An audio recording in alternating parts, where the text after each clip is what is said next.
All right, guys, we're officially starting episode 3 of Nothing to Profitable in 20 days. For those of you already watching the first couple of videos, congratulations. You've already taken the first step to being profitable in this trading journey. Honestly, most people won't even start. They'll think of starting, but they won't start. So congratulations, you've already taken that first step, which will turn you guys profitable in the long run with your discipline on actually wanting to learn.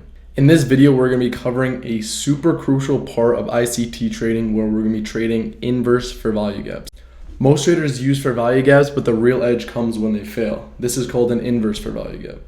Basically, an inversion fair value gap is going to be a failed fair value gap, which is this going to equal a reversal in price. A normal fair value gap, which we covered in the last video, is going to equal a continuation. An inverse fair value gap is going to equal a reversal zone.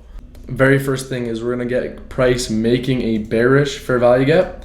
You're going to see that price breaks through this fair value gap without that retest. So we don't get that retest, and now we're going to get that retest from that opposite side. So now if I drag this over, you can see this candle retested that opposite side. So now you're going to be looking for entries onto this side, targeting previous areas draws on liquidity. So if we bring this high over here, you're going to be wanting to target this first high for a 1-to-1 risk to reward ratio.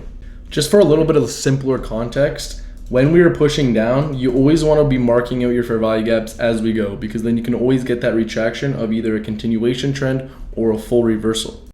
So what I did here, guys, was I just labeled the zones for you guys to make it a bit easier. So as you can see, we get the bearish push here, and now we get that create that bearish fair value gap. This is called a normal fair value gap. And then when we get that reversal back up, you can see we get that break, which is circled in orange.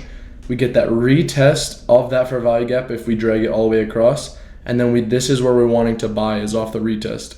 Unfortunately, it won't always get retested. So maybe if we close above here, you might just see us rip up, but that's fine because we're gonna only want to enter off of that retest, which is that buy zone.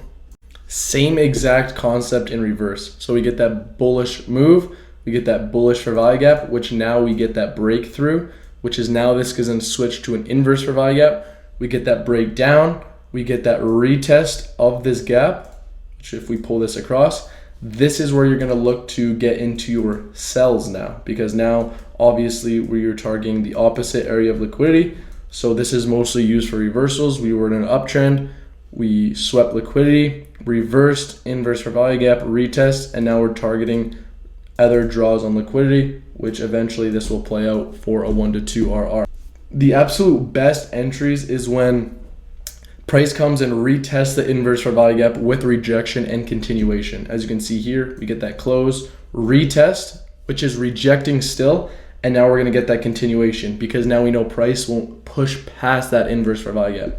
What price will sometimes do is still inverse here and then just fully ride up again. So to see that rejection, you're getting more confirmation that trend is going to continue lower, which gives you a better entry. Inversion fair value gaps will always work best with market structure and liquidity. You always want to use with the same trend bias, a liquidity sweep, or like a market structure shift, or delivering off a high time frame fair value gap. Normal fair value gaps will show continuation in price. Inverse fair value gaps will show reversals. Once you see this, you'll spot them everywhere. And no, that doesn't mean you can take every single fair value gap and every single inverse fair value gap you see, but once you pair them with the market structure, like I said, you'll be golden. So now let's put all of the 3 videos that we've learned over the past couple weeks all together in one singular trade. First, let's start with the delivery off of fair value gap. So now we're on the 30-minute time frame. We see that we rejected hard off of this fair value gap on the higher time frame, which is a good reversal point. Now we're getting that rejection off that high time frame fair value gap, which is here.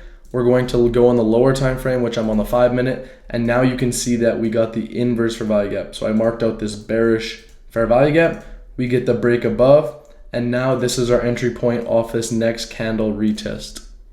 Now that we got our entries, we are going to use our first video that we've learned in this bootcamp or workshop, and we're going to target next areas of liquidity, which are the swing lows and swing highs.